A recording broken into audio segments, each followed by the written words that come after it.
ask Chuck. First question comes from Tyler, and he asks, with all the ICE raids and bad economy for working class, do you think Trump's support with Latinos will start to go down drastically? If yes, do you think states like Florida and Texas could be in play for Democrats in 2028? Well, first, Tyler, the numbers have already softened a great deal.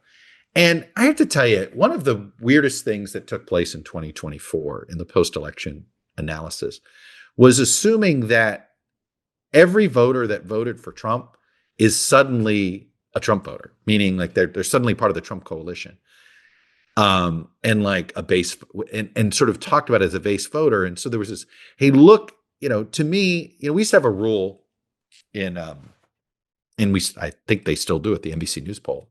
But the rule was when you saw a trend in a demographic, don't report on a trend that you'd never seen before, a dramatic spike or drop, among a specific demographic group. Could be men, could be women, could be Latinos, could be African Americans, et cetera.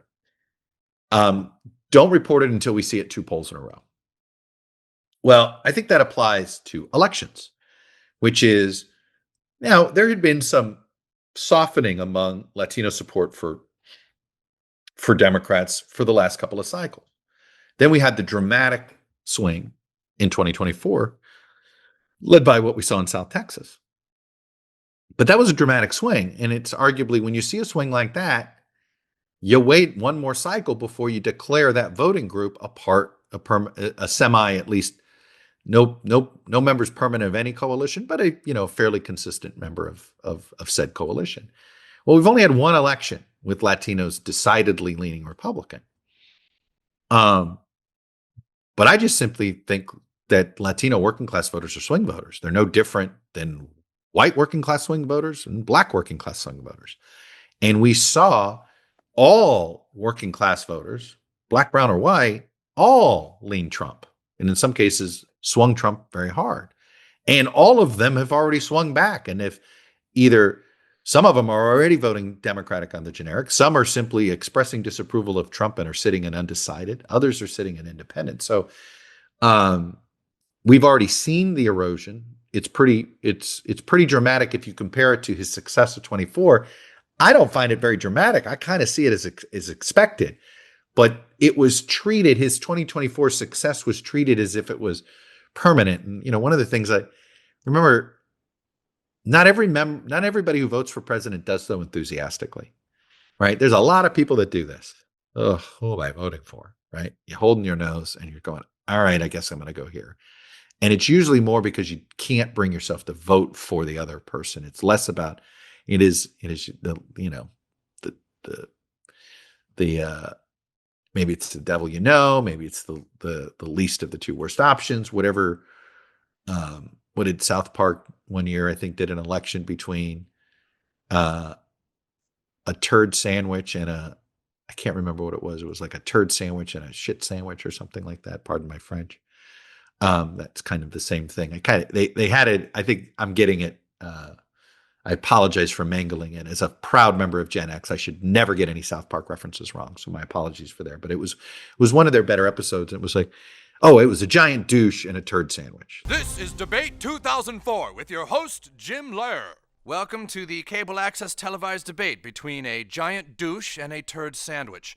We'll start with giant douche. But what I loved was at the end is like, you don't understand how sometimes that's your choice, but you've got to make a choice. Because in America, sometimes your only choice is a giant douche or a turd sandwich, and you got to pick one. And you got to decide which one's going to do the least amount of damage. So I think now you're asking which states. I think it's more likely to have an impact in Texas than Florida. The Florida Latino voter is slightly different.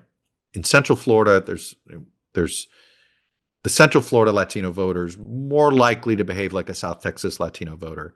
But in South Florida, it's a different Hispanic voter, a lot of Cuban Americans, Venezuelan, a lot of Central and South Americans who are there, who came to this country sort of escaping communism in the case of the Cubans, or escaping authoritarianism in the case of the Venezuelans and the Nicaraguans, et cetera. So it's now, if he botches this Venezuela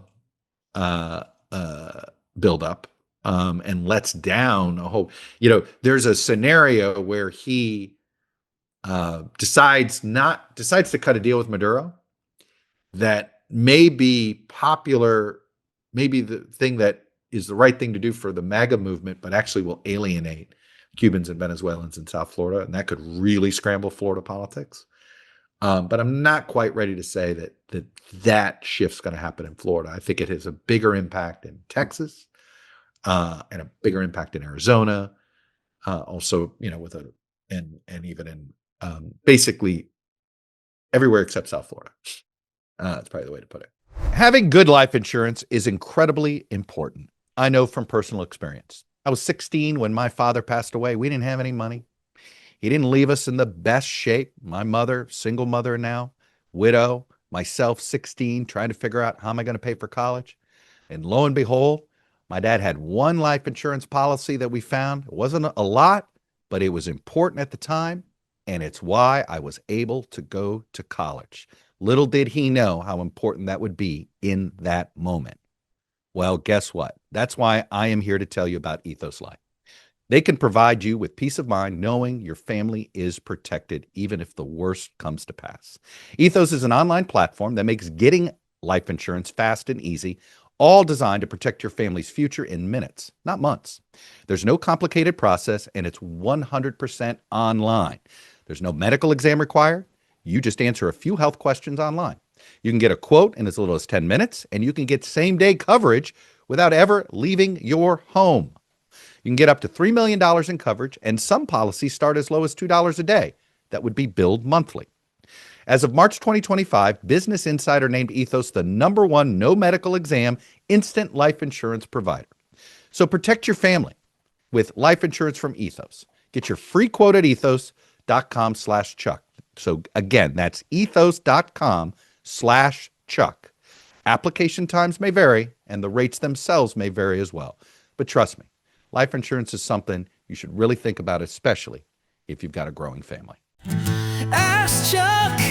Hey, I'm concerned about Senator Bernie Moreno's proposed Exclusive Citizenship Act and what it says about MAGA's America First mentality. As a dual citizen of Luxembourg and a U.S. Army veteran, I find the implication that dual citizens are less American to be offensive and historically misguided, especially given how many Americans, including the First Lady, hold dual citizenship. Do you think this bill has any legal traction or political upside, particularly in diverse states like Florida and Texas? Thanks for all your great work. So we've always had this weird relationship with dual citizens. I don't think the United States has ever recognized dual citizens. Other countries are the ones that allow somebody to be a citizen of their country and a citizen of the United States. And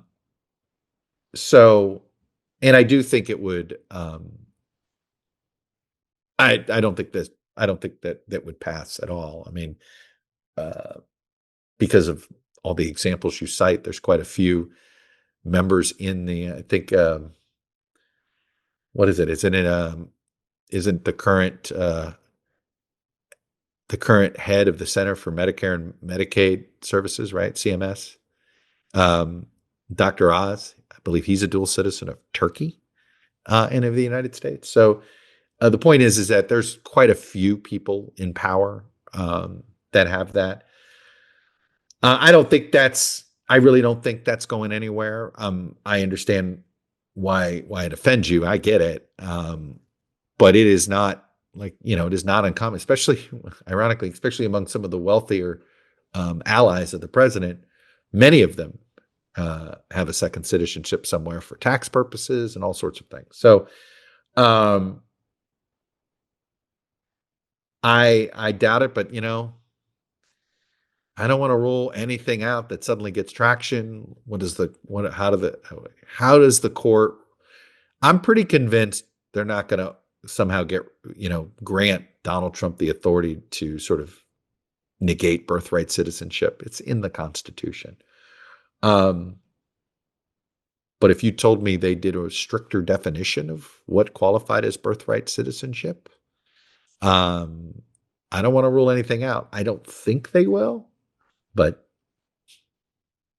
maybe, it feels like I don't think anything's a given anymore. And if something like that gets redefined, then maybe something like this gets real traction. But for now, I'm less convinced.